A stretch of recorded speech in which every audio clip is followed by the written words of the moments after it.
To me, deservingness feels like, no, I deserve what I want. I deserve what I feel. I deserve who I am, owning who I am and my authenticity and what my soul is asking for. That is magnetism, is authentic deservingness. From To Be Magnetic, this is the Expanded Podcast with your host, Lacy Phillips.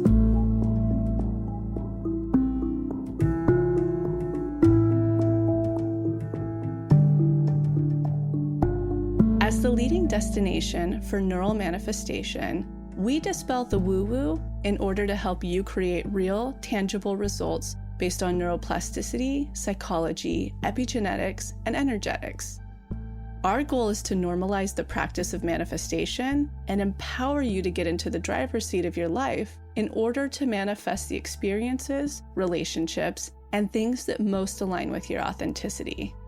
Part of our manifestation process entails expanding past your limiting subconscious beliefs. Therefore, by tuning into this podcast with interviews from experts, thought leaders, spiritual teachers, scientists, and those with neural manifestation success stories, you're starting the process of expanding your subconscious in order to see to believe that anything you desire is possible. And by pressing play, the process begins.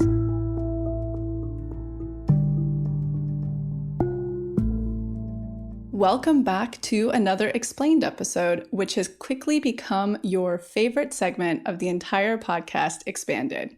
In Explained, Dr. Tara Swart joins my co-host Jessica Gill and I in deep diving on specific themes within manifestation, which all of you love because it's where we bridge our process of manifestation with neuroscience and psychology and the deep science that anchors it all together.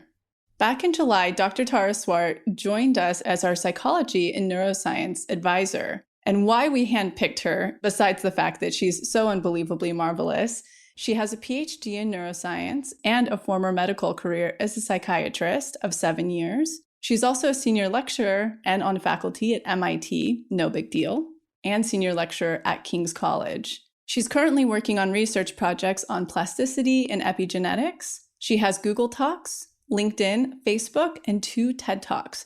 She's also the author of 3 books, her latest being The Source. So let's get into another Explained episode where Dr. Tara and I break down the energetics and science of manifestation, offering a roundtable perspective on the deep intricacies and connection. Here goes.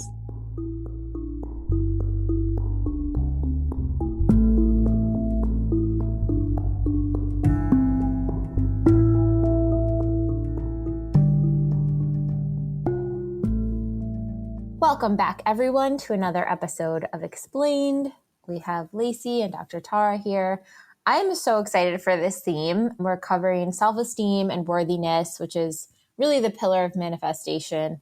And I'll kick us off with a quote.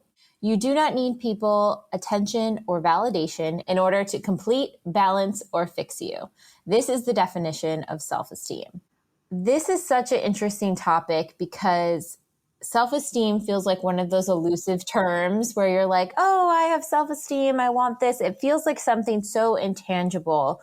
And to really break it down in how we are building our self-esteem and sort of those pillars of that, I think are so fascinating. There's an author, Nathaniel Branden, who has a book, The 6 Pillars of Self-Esteem. And in that, he starts to say that really self-esteem is broken down to self-efficacy, which is the confidence to think, understand, learn, choose, make decisions, self-trust, reliance, and then self-respect. So assurance of your value, the right to live, to be happy, comforted, asserted for your thoughts, your wants, your needs, your birthright, your worthiness. And both of those together are self-esteem.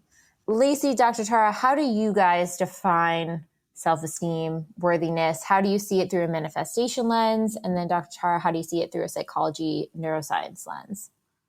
I hadn't heard the definition as you just stated it, Jessica, but I really like that one because these words, self-respect, self-worth, self-esteem, they're used interchangeably. So it's really useful to break them down into these are the 5 or 6 things that it means. I did feel a bit like the second one sounded quite privileged in a way because, it actually includes the right to live. And there are obviously people whose lives are in danger. So it makes you sort of question how it relates there. Basically, self-esteem is how well you think of yourself.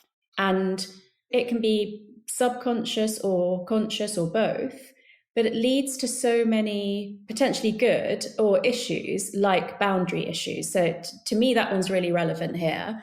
And then it's interesting with self-respect because I know we're going to talk later about whether these can fluctuate throughout life. But I remember once a friend said to me, it's okay if your self-esteem is low because you've been through something, but if you lose your self-respect, you might not be able to get it back. And I think what that's about is if you do something or say something or even think something when you're in a bad place, you might not be able to forget that or undo what you've done. And that could have a consequence for the rest of your life. I'd love to get into a conversation about how the shame or guilt that can lead to, what we can do about that through DIs. But I think it's interesting that there's one that can ebb and flow through life and one that you don't want to cross a certain line. Yeah, I think those are all really great points, and I can't wait to break down those with you later on. I think for manifestation purposes, the real conversation here is energetic. So, something that when we're talking as a brand about, I don't think we even actually use the term self-esteem too much. I used to long ago. We obviously use self-worth the most just because it lands. When I read energetics, it's kind of like keynotes in music, and self-worth lands like that perfect tone. But what lands even more as the undertone of it all is deservingness. That is magnetism, is authentic deservingness.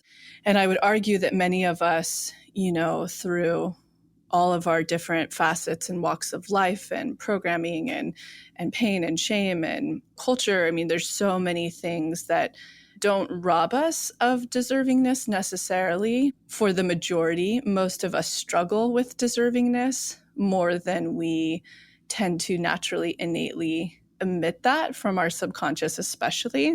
So when we're talking about magnetism as a brand, what attracts everything to you, literally that perfect keynote or frequency that's pulling everything to you is deservingness. And so when I think of self-esteem, which the definition is confidence in one's own worth and abilities, self-respect, that confidence piece is the deservingness piece. And I think a lot of people, especially in this current culture, can look at the word deservingness poorly.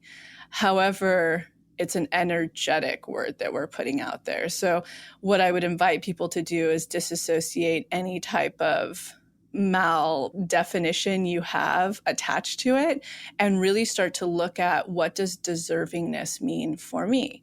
And I think layers will start to show up regarding how you identify. If you identify, for instance, as a female, I think just societally alone, what deservingness can bring up for you if you just pull out a pen and paper and start journaling every association you have to that word, and even looking at those words that might come up for you, that's some shadow work to do.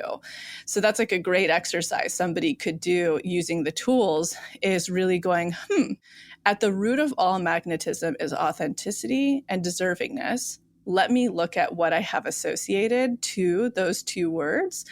And then I can take those through, literally the fastest way is through the shadow, the inner child and shadow, deep imagining that we have in the daily practice. So that's what I'll kind of keep chiming in from an energetic perspective of manifestation. And when we say self-worth, I feel like that's a little bit more of a palatable word for people in the current climate. However, like the perfect note beneath it that is literally a magnet is deservingness.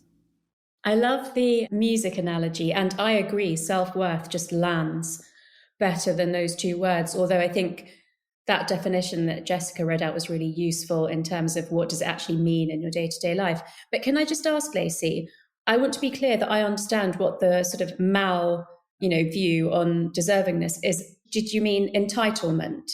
Yeah, certainly, when we've posted about it in the past, people can be often activated by the word, that it could mean entitlement. It could Entitlement's really what I think it comes down to, like a form of that, and certainly the judgments we have of it. And when you look at deservingness from an energetic perspective, entitlement's a whole different can of worms. Entitlement, for instance, can come from, classism. It just can come from so many different variables that aren't authentic and integrated. Whereas if you really start to get rid of any of the bad connotation you have around deservingness, to me, deservingness feels like, no, I deserve what I want. I deserve what I feel. I deserve who I am, like really, really owning who I am and my authenticity and what my soul is asking for. So that's sort of, you hit it on the nose. That's certainly what the backlash has probably been around it, is certainly entitlement, which is not the same. Again, it's not the same note. That's so interesting because I don't associate those two words like that at all. And I wondered if it's because it can be misinterpreted as deserving material things. And of course, manifestation can include material things, but you've just given your definition. And for me, it's I deserve to be happy. I deserve to follow my path in life. So yeah, it's not like I deserve a big house and a fancy car kind of thing. Yeah, and I think anybody listening to just hearing this back and forth, like this is how I invite people to start reading their own energetics. What's coming up for you as you're listening, walking in the car, whatever you're up to listening to this? What's coming up for you when we talk about deservingness? What's your relationship to it? Because exactly what you just said, Dr. Tara, is the truth. And always when you're in that space, material things will follow no matter what, because we're on the material plane. But that's one thing that I love, because even hearing the word, again, like kind of using that music analogy, it's so perfect that I invite, this is such a great exercise for anybody listening. What's your personal relationship to deservingness, deserving what your soul desires, deserving your authenticity, deserving your soul's purpose? What is that? Is there some shadow attached to it? Yeah. And I think one other distinction too of the negative connotation of deservingness is that oftentimes it's presented as an opposition. So one person's deserving and another person is not. Mm-hmm. And this version of deservingness is everyone's deserving. Yes. And I think that's a big difference, because so many times it's used as a power play against someone else. Well, I deserve this and you don't. And this is not that energetic at all. This is everyone is deserving. And it's also about, whether you believe that there's a scarcity of resources or not. I agree, Lacy, that unblocked child could be quite a lot to do that. If you feel like the world is not a safe place, there's not enough, for everyone to go around, then saying I'm deserving makes it sound like I'm saying I want something.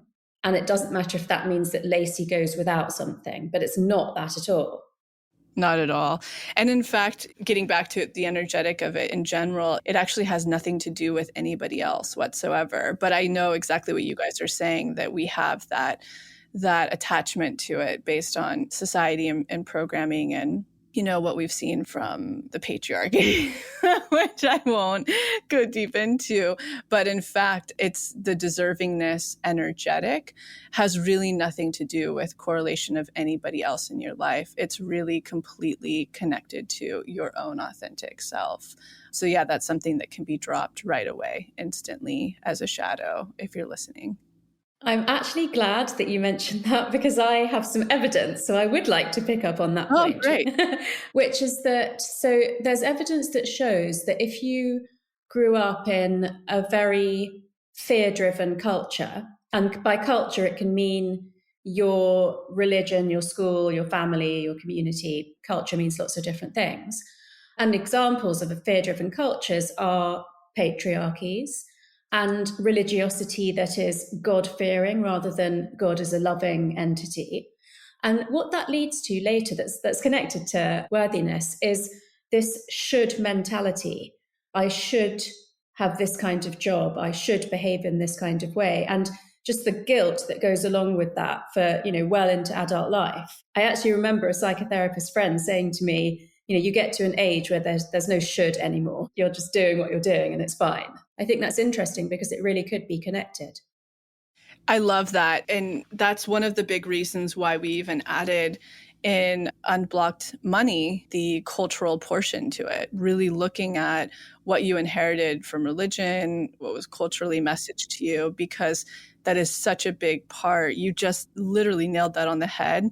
If you're feeling or experiencing either love or money, because the connection's so strong, blocks, not seeing what you want to come through, this is a really beautiful bridge to look at deservingness and the cultural programming that you grew up with. I love that you just pointed that out. And I didn't even add that on brain scanning, you actually see differences in the thickness of the cortex of people that were brought up in fear-driven cultures compared to people who have that more sort of loving or spiritual or, connected upbringing.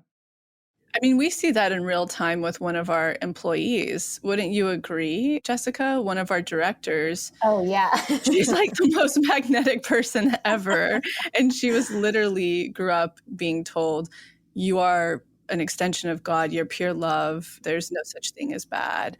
And when I say bad, it means like sin and stuff like that. And I mean, you see it in real time. Effortlessly, she manifests most anything she wants into her life in different ways. It's crazy. Actually, it reminds me of a friend of mine who sounds like a similar sort of soul to the person that you're describing, who told me that when she was young, if a boy ever made like a mean comment or, she went to her father because she was upset about something, he always said, oh, that person's probably in love with you.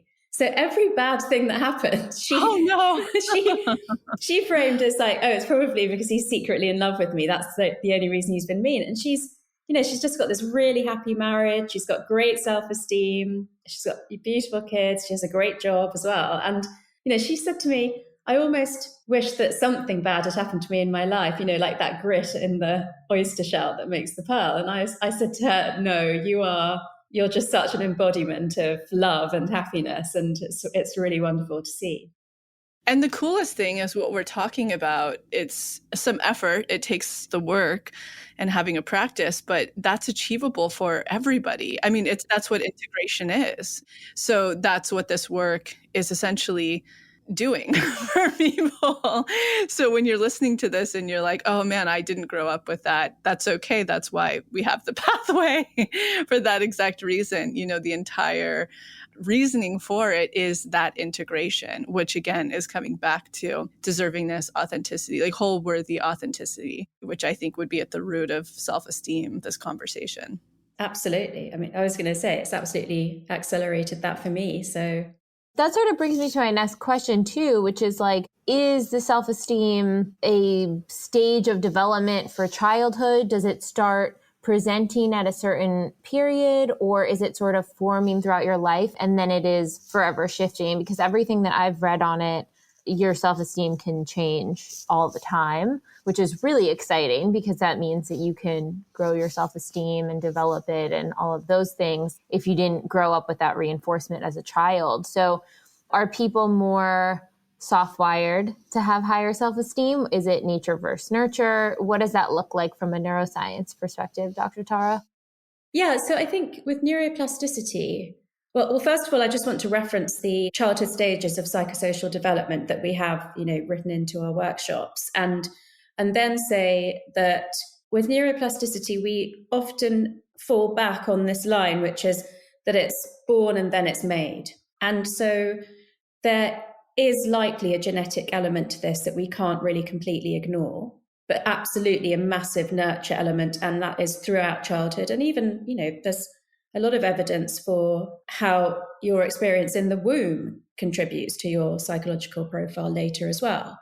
So I would say that there's like a lower limit of self-esteem that you can't go below, but that baseline isn't going to be the same for everyone. Apart from that, you can do the work that helps it to increase over time.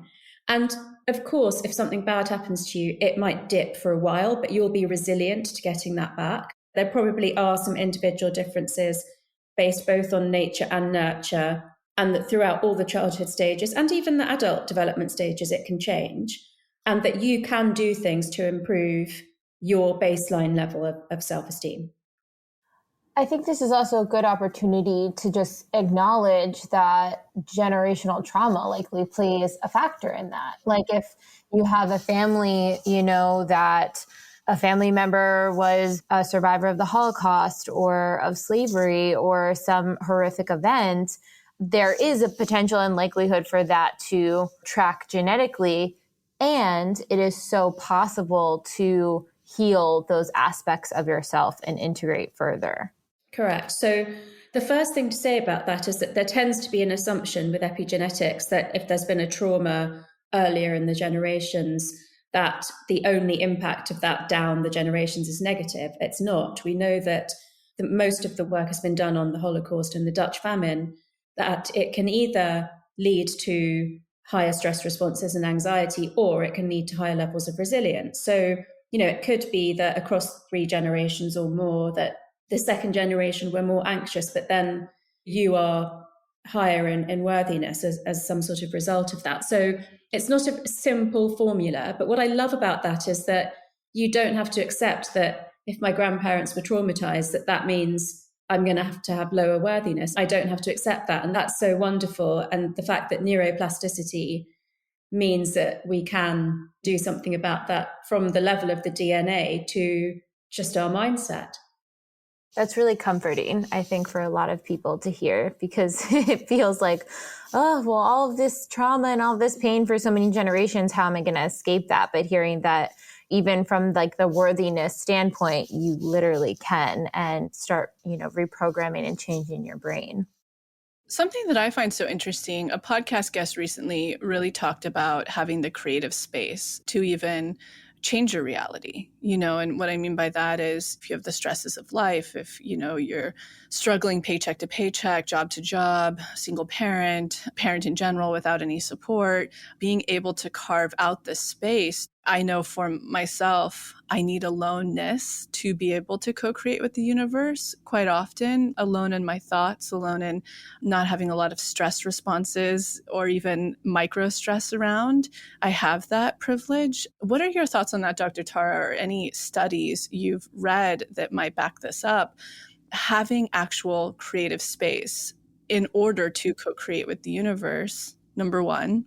And then secondly, any thoughts you have on how you can create that space if you are in any of the circumstances I just mentioned?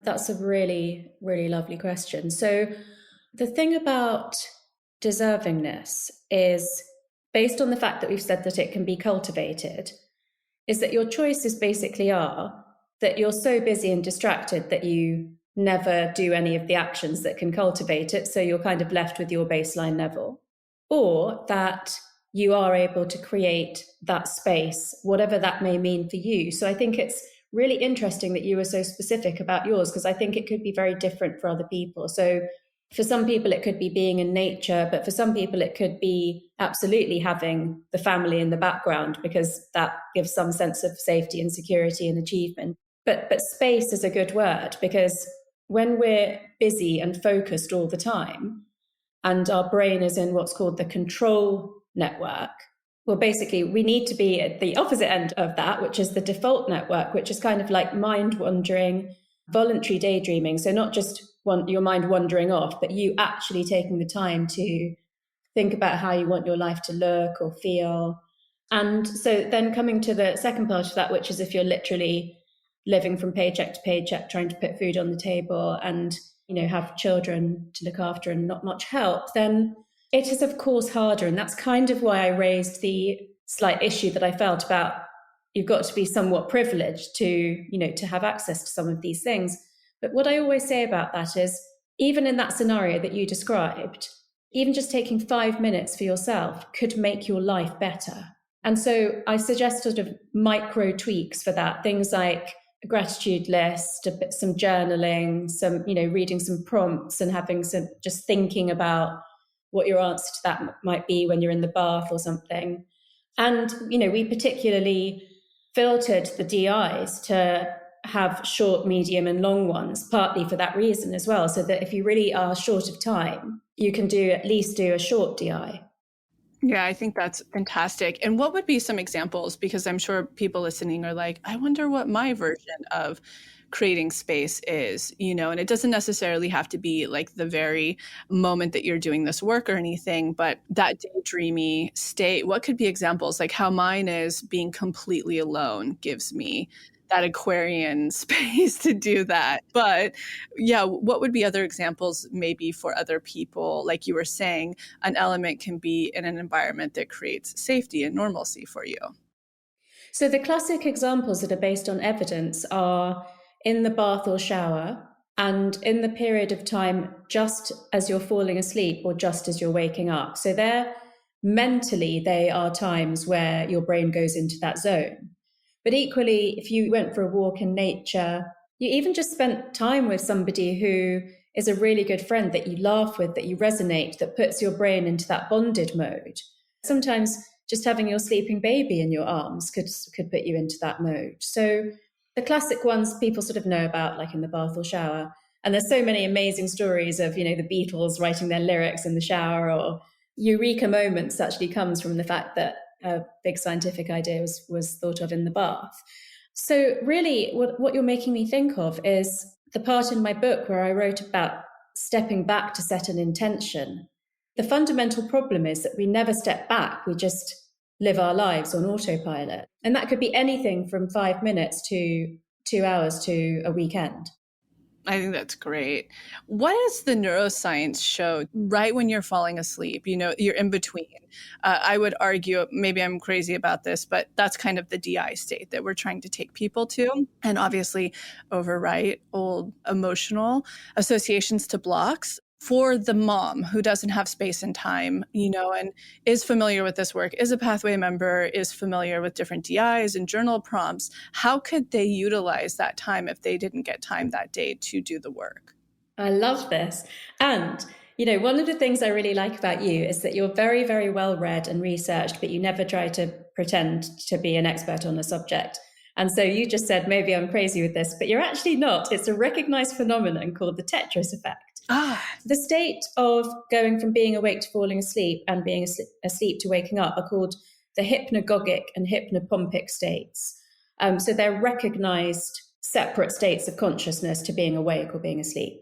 And in the period from being awake to falling asleep, the last thing that you look at or think about imprints very strongly onto your subconscious. And the reason it's called the Tetris effect is because when kids played Tetris on their Game Boy in bed at night, when they switched it off and put it down and closed their eyes, they could still see the bricks falling in their mind's eye. So I would say a busy mom who, when she has time, does DIs, does journaling, but hasn't, let's say, managed to do anything today, could either, as they're falling asleep, just visualize that one of their expanders or fragment expanders. They could reflect on even just the feeling of what it's like when your self-worth is high, when you're in your full deservingness. Just remember a time that you did feel like that and try to embody that. So remember it and feel it in your body. What else do you think people could do in that time, given your energetics and hypnotherapy? It's so interesting that you say that, because what I used to do with this practice, and we're giving you a real shortcut if you've been really busy lately, you know what I mean? Like, we sent out this quiz this month trying to figure out what people, or not figuring out, but they could figure out what their DI style is, whether they're habit stackers, the person who is really good at sticking a new habit in and doing it daily, or if they're intuitives. And with no surprise, most of our community is intuitive, meaning they wake up that day and they kind of see what they need. They're not great at following a regimen. But with that said, this is really good for those days when you're in an intuitive mode and you haven't gotten a chance to do the work. I personally used to, when I was doing it way back when, I would use it to rework out tests I had had in the day. So like finding a new path around them. I would use it to also, like I'm using it right now, for instance, for birth. So just really showing my body what it's going to go through and communicating, like the opening of everything and all of that. So basically, I would take anything that I knew was coming up in my practice. Test would be a really big one that I was struggling with a lot. And I would kind of look at what's going on energetically there. And it felt like I had more access in that time to be more intuitive if I didn't fall asleep right away, to pass them or get the information of how to pass them. I love that you mentioned expanders, really kind of looking for your expanders. I love that you mentioned embodiment while you're doing it. How does it feel in your body? And so I think that there are many ways you can tackle this based on what's coming up in your practice that you might not even be aware of.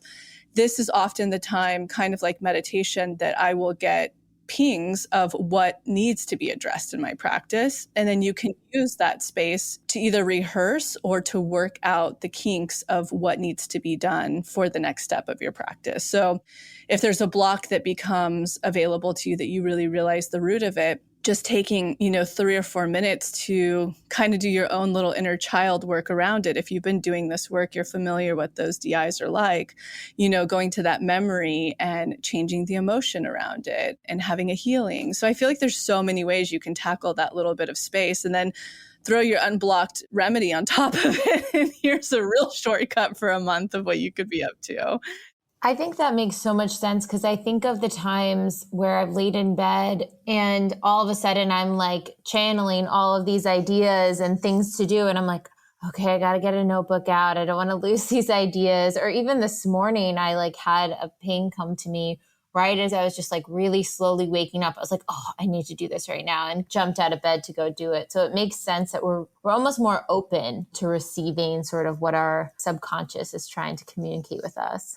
Yeah, I like what you both said. I love the idea of reflecting on tests, whether you pass them or not, just to have that time for reflection. But I was also thinking, and you kind of said it at the end, what's the one thing I really need to focus on tomorrow? If you put that into your brain just before you fall asleep, you'll wake up completely primed to manifest that. That's amazing.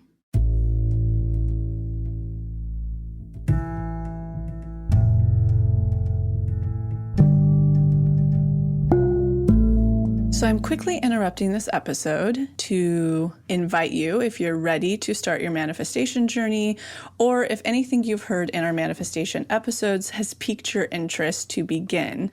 We have a la carte workshops in everything from the basics bundle, which is what we recommend to everyone who starts. It's the formula that actually teaches you how to manifest, unblocked inner child, and unblocked shadow. We also have a la carte workshops on love and money. But the real gem is the Pathway membership, because it encompasses every single workshop we have. It's a year-long membership with full access to the few a la carte offerings we have, and exclusive workshops not available anywhere else, such as the daily practice, which is what everybody in the Pathway uses, hopefully at least 3 times a week to daily, in order to truly create the new neural pathways that one needs in order to manifest, and houses the library of our deep imaginings, which is our unique hypnosis process that allows you to get into your subconscious and overwrite those old neural pathways, creating the new ones.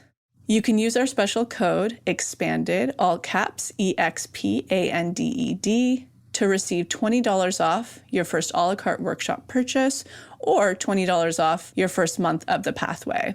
Again, that's all caps, EXPANDED, EXPANDED. Okay, now back to the episode.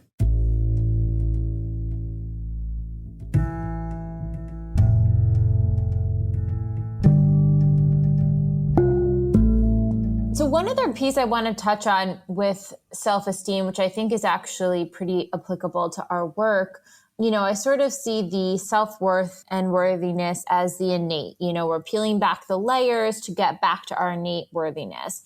But there's this other element of self-esteem in a lot of different articles I was finding, which is it being the reputation that we acquire with ourselves. So if we act in opposition to what our, let's say, moral compass is, or what our values are, or what we desire, we're actually hurting our self-esteem, because we're telling ourselves that we can't trust ourselves. And I think this connects to the action steps you take in manifestation and how you move to pass tests.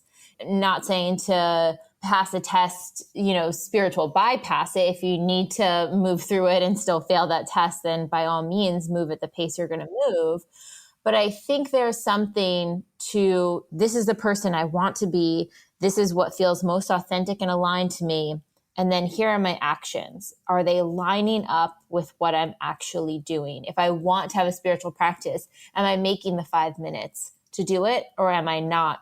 And something for me clicked, which was every time I'm not honoring myself by following my authenticity or my intuition or whatever it may be, I'm actually harming my self-esteem because I'm telling myself I can't trust to do what I desire to do. Does that connect from a neuroscience standpoint, Dr. Tara? It connects, but I want to be really cautious about the wording for the same reasons that we discussed deservingness, which is perhaps just to say that that harm is temporary. So yes, you can cause harm, but I don't want anyone to go away feeling like, it's then permanent. And I think actually a lot of the healing is to do with letting go of the emotions that come up with the memory of it, or the act itself, which we've spoken about before, where we've discussed reprogramming memories. And we've really been very clear and said you're not changing an actual memory in your head, but you're changing the emotion that comes up that triggers you about that time in your life. And this is kind of similar. So it's kind of like, we have a good post on it, but like your emotions fluctuate with the highs and lows, but your sense of self-worth can remain steady. It's kind of like that concept. That's true, but your self-worth can also fluctuate. So, both scenarios are true. Yeah. I think sometimes people attribute then their self-worth to their emotions. How can they begin to separate? Like if I'm in a sad mood for the day, I might feel sad about myself. My worthiness might feel low, but that doesn't necessarily need to be the case. I can kind of accept that my emotions are here, but I'm not going to be stuck here or be here forever. How can people start to sort of differentiate between a low feeling or a low self-worth? I can definitely chime in on this.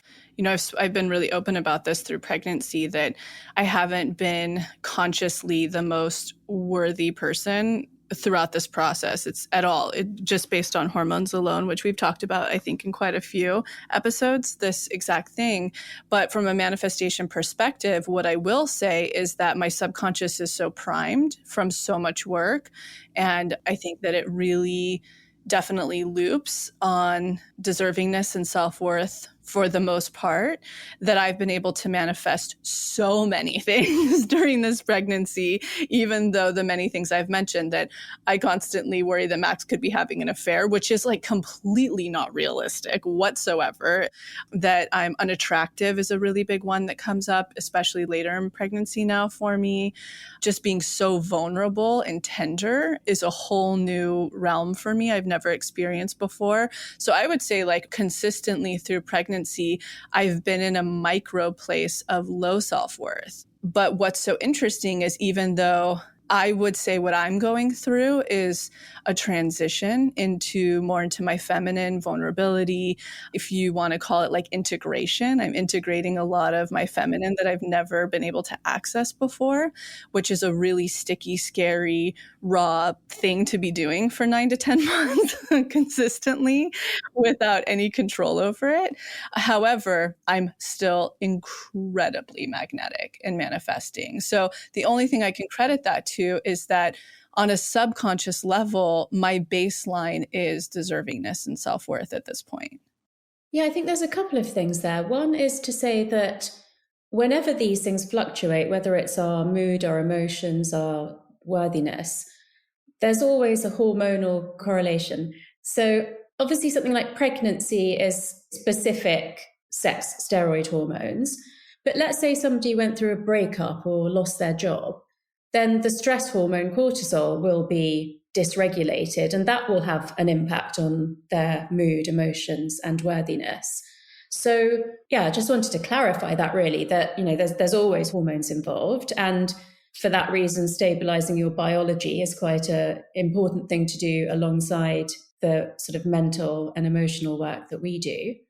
And you'll notice that so much in the next year as well, as you go through different stages of how you have to attend to your baby.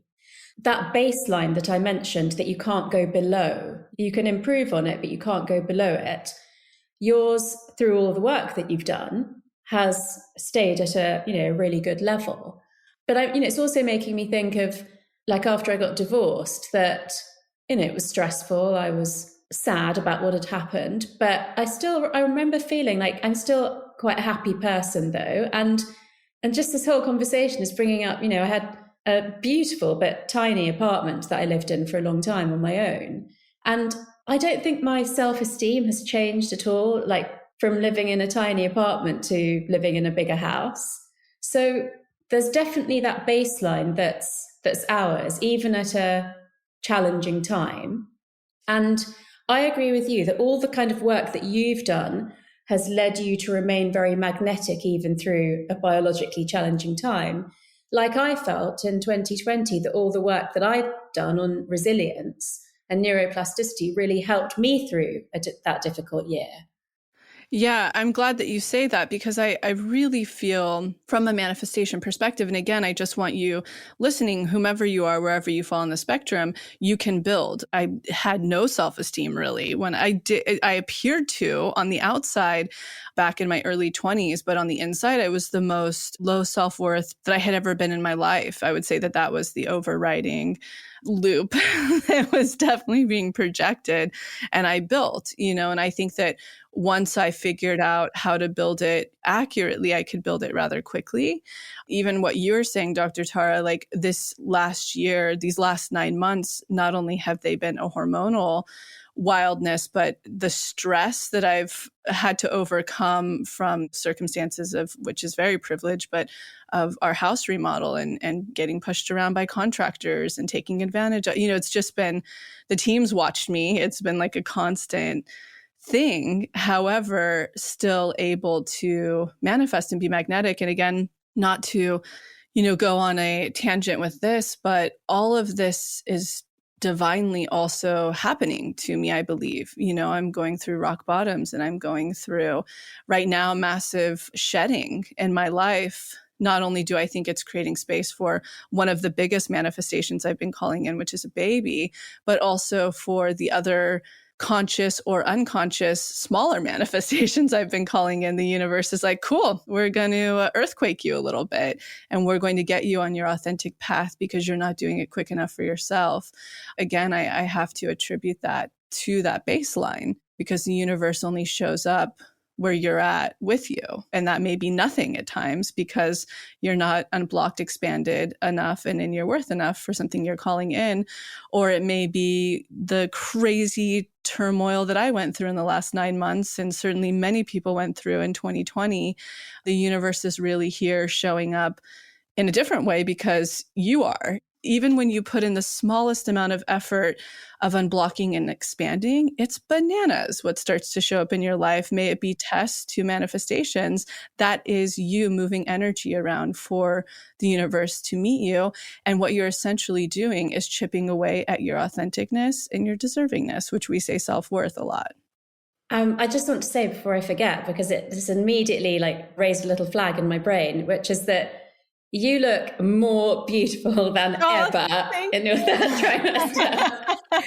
I keep getting people who say, I was just up at the Forest House for 2 days setting up the baby stuff. And in the store, I couldn't even get out of there without so many people talking to me and saying those things. And it's so funny. So I'm so grateful to receive that and hear that. And I've been hearing that from many people, and that helps. Good. Yeah, I just had to officially say it. I thought it, but then didn't say it. Thank you. So when you have a few manifestations kind of, come through, it always feels quite cumulative because obviously you become more magnetic with each one. So I think that's a really nice feeling to try to hold on to as well when perhaps you're in the magic dark. And so that's another thing that you could do when you're, lying in bed at night or first thing in the morning, is just recall some of the manifestations that you've successfully had and whether they came in a little run of 2 or 3 or something. Yeah, and I was also thinking, in terms of creativity and manifestation, you're basically the embodiment of creating a whole new human. So yep. And like the vortex it's creating, which is so special and feels so out of control at the same time, but just magical. And I love that you made that note about, how you can spend those minutes before falling asleep, because also with that, just to build on it, looking at your personal patterning is so powerful during those times. Like you were saying, Jessica, and I was saying that you have a little bit more clarity or access intuitively into your pings to start to recognize your personal patterning. And when I say that, I've talked about it a lot, how you tend to manifest. So this is such a great formula for you to learn. And then you start to figure out your own pattern. So what I mean by that is, like, when I receive a ping, the way my intuition comes in is I'll get chills down my back. I can smell someone. My personal patterning is different than others. When I'm manifesting, usually having to do with money or love, the tests are very similar and they come in very similar ways. And that's how I can recognize, oh, something big's about to happen financially or relationally. So that's a beautiful time to reflect on, what does your personal patterning look like in the past? Like what Dr. Tara was saying, when you've manifested in a cluster of threes, how did it all come? And has that happened to you before? Because that's what your personal pattern will always look like. And that's really powerful to recognize and reflect on. My Capricorn sun is just like, concrete example. How do I distill this down? So what I'm hearing, I'm like picturing a wave chart in my head. And so essentially just really summarizing kind of what's going on with the layers of self-worth. It sounds like we have a baseline of self-worth, right? Which we don't dip below. And we're working to always raise that. And that seems to be kind of like the most concrete place of where we manifest from. And then we have sort of this daily self-worth that ebbs and flows. And if we honor it and it's high, it's going to help lift our baseline. And if it's low, then our baseline will kind of help us out and it'll bring us back up. And those can bring situational magnetism. But the idea is that over time, those sort of daily highs and lows of self-worth are helping to raise that baseline. And the baseline's never going to dip low after wherever it is raised to. I often say I'm astounded by how quickly you do these summaries. So that was a really good one. I'm like, how do I see this in my head? Like, I need something more tangible. Okay, that feels really good. And that also feels like now I understand how situational magnetism works with those bursts of high and low, where our baseline is like really where we're manifesting everything from and really communicating to the universe from. Yes. And that's a key thing to remember. I'll see this sometimes in comments and stuff like that, where it's like, I'm in a real rut, I'm in a real slump. But if you've been doing the work to raise that baseline of self-worth, don't worry. The universe is going to, at some point, knock you so hard off your rut or rock bottom that you're going to get it, whatever the universe is trying to connect you with. It's something you've been calling in consciously or unconsciously. If you're going through a really hard time, which again, I know that that's painful and so much comes with it, but you wouldn't be experiencing it if you weren't aligning and the universe wasn't helping you align with something that you deserve and are asking for. So recognizing that when you're doing this work and this process, in the pathway, or even if you're just doing it with the basics bundle or whatever, that's what you're working on. You're working on your baseline, and it's giving you all the tools you need to not only remove what is making your baseline lower through nurturing, like we talked about, through programming. So it's removing those blocks, but also through expanders and expansion, the tools you're doing inside of the pathway are creating space for your baseline to raise, essentially, to have the moment, to see, to believe many times that I'm worth more than where I'm at. I'm worth what that person has, embodies, or is successful in, etc. And then that baseline is going to start to give you the confidence, self-esteem, if you will, to pass tests, to be resilient to things like ruts and rock bottoms. That's how I see it. I see it exactly like that. And as you were both speaking, I kind of suddenly had this visualization that your baseline is like the seabed and your worthiness is like the tide. Beautiful. Yeah, but this is a new term we'll have to use, your deservingness baseline. Yeah. I love it. We'll get Grace on the graphics. Yeah. Grace stat. She already like is so in her, her baseline's so strong that she'll get it. I thought you were going to say she already owns the domain. That's a really funny inside joke for anybody listening. So our marketing director, she is like notorious for the moment she has an idea, she goes and buys the domain name for it.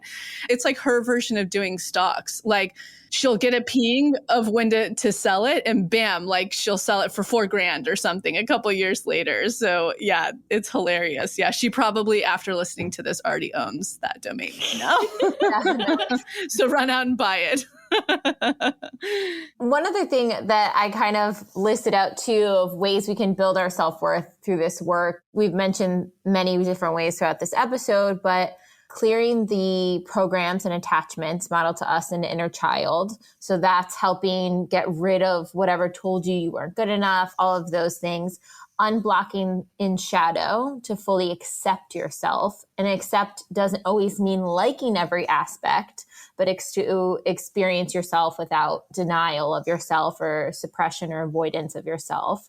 And then starting to honor your needs and holding your boundaries through unblocked boundaries. That's when it's like, okay, now I have this new baseline of self-worth. Let me go out and put it into the world and see what the action is like. And then it's taking action that aligns with your values, your desires, your integrity, your authenticity. And then this other little tip that I added in there as well, which was the humility to accept accountability instead of blame others, and then course correct your action.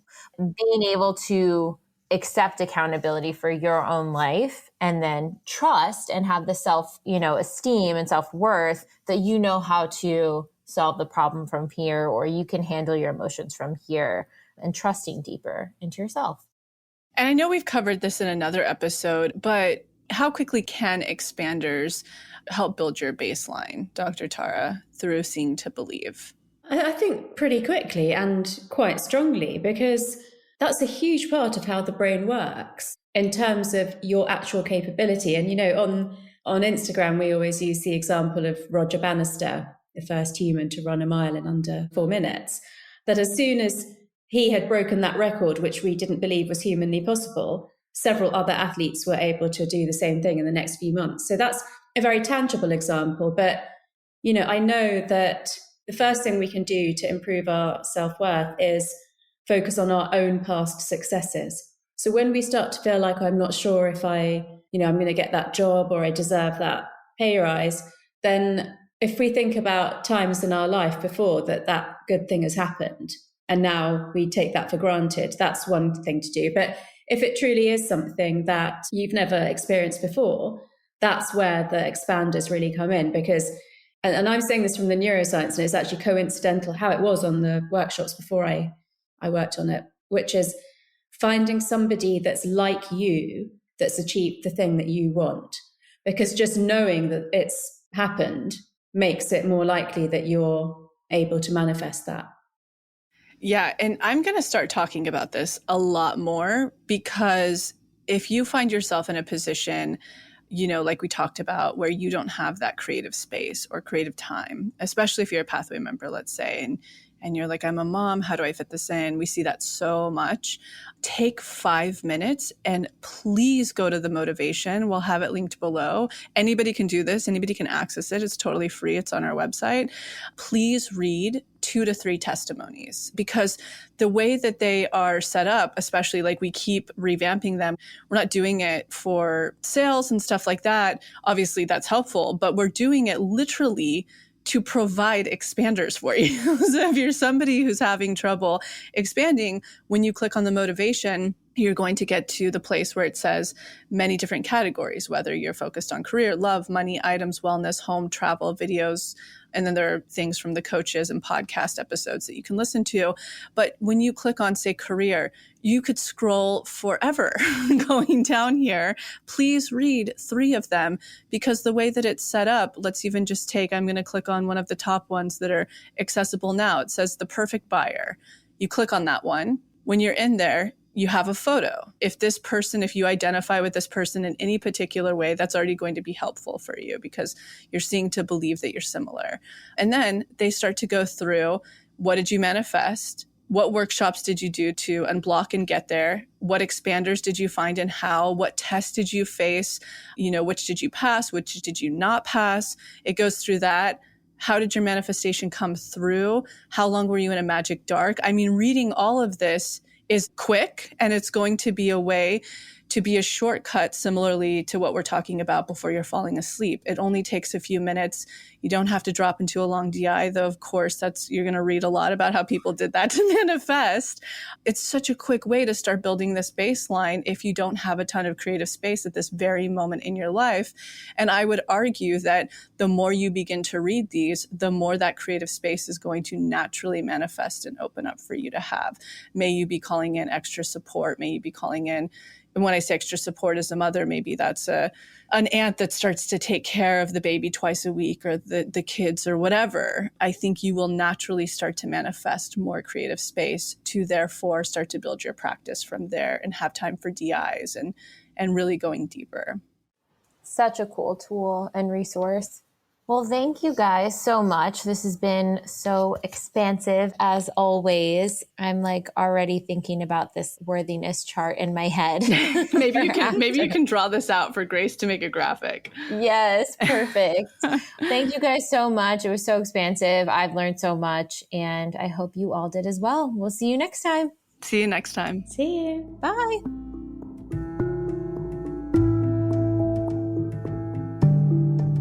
Thank you so much for tuning into the episode, and I hope you enjoyed it as much as I did, we did. And in case you're not totally ready to join the pathway yet, I wanted to share a few of our free offerings that I'll often suggest to people as a little bit of a blueprint to get them started on their manifestation journey. The first place I like to direct people completely for free is the motivation. You can see it linked below or on our homepage as our testimony library. And it's categorized by different subjects, whether you're calling in career, money, love, wellness, and much more. When you're reading about a member's experience of what they manifested, you're actually seeing to believe and showing your subconscious that that very thing is possible for you. The second place I like to direct people is to the free clarity exercise, which is also linked below. In it, you get to try our own unique hypnosis process, learn about the science, and some journaling prompts. And the best part about this, you'll get a tiny taste of what it's like to go into your hypnotic state, bring your subconscious forward, and create new neural pathways while receiving clarity. And the third thing, if you haven't listened to it on this podcast yet, please go back to the episode titled Manifestation 101, where you'll learn the basics of neural manifestation to truly understand this process. So go ahead and check out those free resources, the motivation, the free clarity exercise, and the episode Manifestation 101, all linked below. And in an effort to make sure to have representation in this process series, go ahead and submit any process testimonials you have, especially to our LGBTQ+ community, our BIPOC, as well as the Ys, which is anyone in the community who is 45 and over. All right, we'll be back next week.